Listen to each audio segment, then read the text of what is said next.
Whew, what? Hey, hope.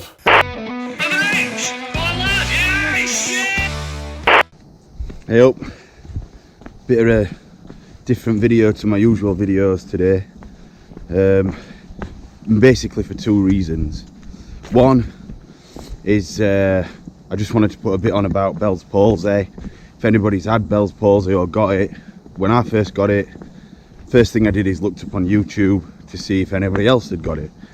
So I wanted to do a video if it helps anyone, and second reason is because it's going to help me. I've got to a stage now where I feel confident enough to talk like this in front of camera again.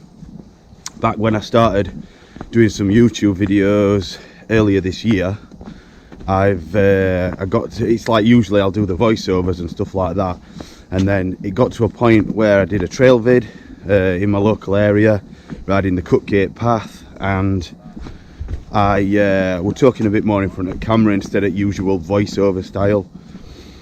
And then straight after that, 1st of July, I got something called Bell's palsy. Still no change at all. So we're like, what are we, over 3 weeks now.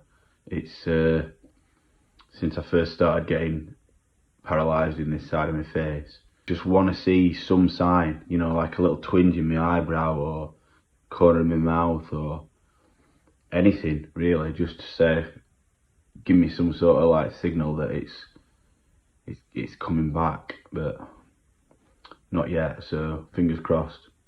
It's not life-threatening or anything like that, but it's not nice, and you've got like a nerve that runs down here that were swollen because of like an unknown virus or something, and it causes all this, like one side of your face to be paralysed. So at first 12 hours while I were in hospital, thought I were having a stroke, didn't know what to think, and scared of the unknown, I suppose. And then you find out that it's something like this that you can get better from, and it's massive relief, but still in the back of your mind you're like, when am I going to get better? There's no rule. Doctors don't tell you when. Some of them at first said 2 or 3 months. My eye's just watering because even though it's coming back, I'm still not able to shut this eye. So I just thought, if you know other people have started dealing with this recently, it's like what, 5.5 months now since I got it, and first couple of months I thought, that's it, nothing's happening, why ain't nothing happening? There was someone else in my area that got it at the same time and they were back to normal in like 4 weeks. So you start to think, what's up with me? But up to now I've got some movement back, which is sound. Probably about 60% movement back in my mouth. Still can't shut my eye properly, but it's coming, and I just thought it's good to hear it from someone else that's had it. If you're worrying, if you're trying to like confine yourself to house because you don't know, you know, you don't know what people are going to think, and also me doing this now, I feel better telling people, because when I've been out and about, or when I've had to go to a job, or when I've had to go somewhere, as soon as I tell someone what I've had, I feel better about talking to them, you know. It's actually a bit of a godsend wearing a mask in a shop for pandemic, but now it's just, I'm not as bothered. So I just want to give people hope if they've got it and they're, you know, suffering and they're feeling down. Don't feel positive, you know, just be patient and be positive. Best advice I got. I still don't know whether I'm going to get 100% recovery, but I feel like where I am now, if it keeps going, you know, I'm doing the right thing. I'm like, rest as much as you can, and then if you've seen any of my previous YouTube videos, if you've subscribed at all, thank you so much. It's awesome. Every little bit, every time one more person subscribes, it's like great to think that eventually I'll, you know, keep going and grow the channel. But also, yeah, if you look at some of my previous videos, from after the Cutgate one, I've got like why every MTBer should ride a pump track, why every MTBer should ride in the dark, and more recent one about the skate park, all while I've had Bell's palsy. Some of the on the tools videos that I did, brake bleeds and tubeless tyres also, well, while I've had Bell's palsy. And to be honest, it's kept me going a bit, you know, something fun to do, something to take your mind off it and feel proud that you can still kind of get stuff done. Anyway, a little bit on mountain biking, since as though my channel's based on mountain biking.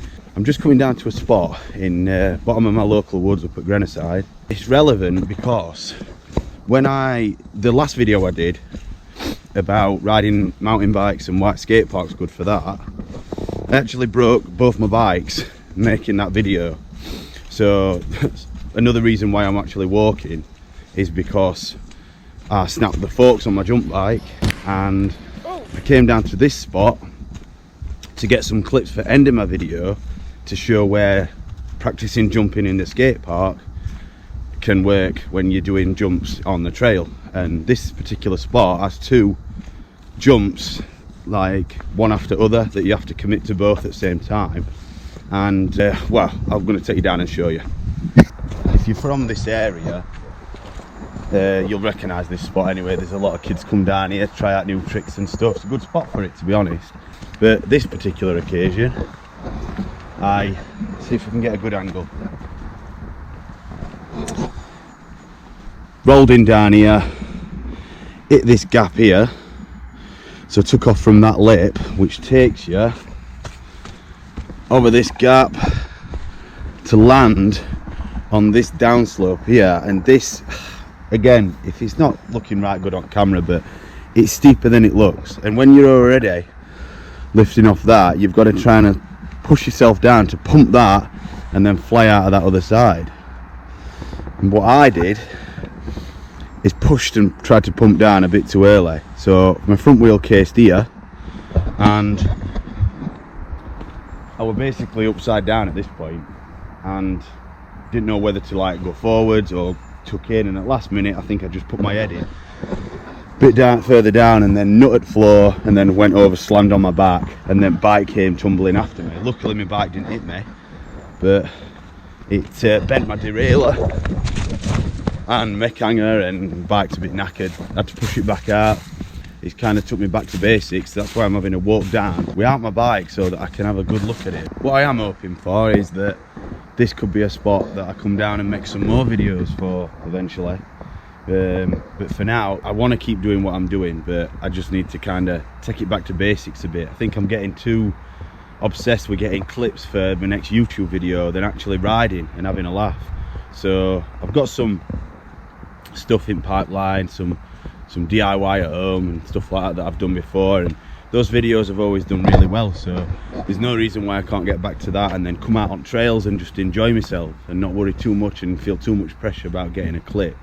I think main point I'm trying to get across coming down here as well is that if Bell's palsy is something that you've got, or you know someone that's got, and they're trying to deal with it and they're finding it a bit hard, don't stop doing what you're doing, you know, what you usually do. Whatever you do to have a good time, or whatever you do for fun, try and keep doing it, you know, because it'll do you good. A lot of people said to me that it can be caused by stress. So, I mean, at the time when I got it, I'd dealt with, you know, there's people dealing with a lot more stuff than me, but I'd got like right in the middle of some renovations at home. We didn't have any roof on house sort of this time last year, and then things started to like progress as we were going into 2020, and when it came to March we hit this first lockdown. My wife was still working and both my lads were off school, but my older lad can take care of himself a bit more.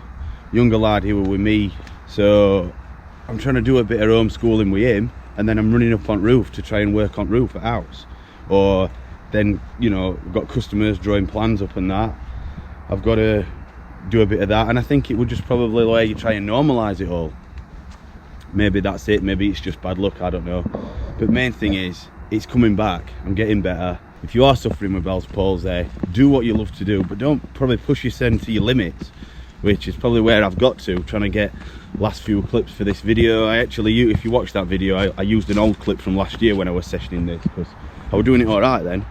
And I think it's just frame of mind as well, because in the back of my mind I'm thinking, oh, I don't want to do any damage and, you know, jeopardize recovery. I think it's just like everything in moderation with it. If you or anyone you know is suffering with Bell's palsy, if there's any other questions you've got that might help, because that's exactly what I was looking for a few months ago, trying to look at all options, trying to look at all advice and get my head around it all. So get in touch. If you're into mountain bikes and this is the first video you've seen, check out some of my other videos, subscribe to join the common struggles, and stay tuned for next time. Nice one.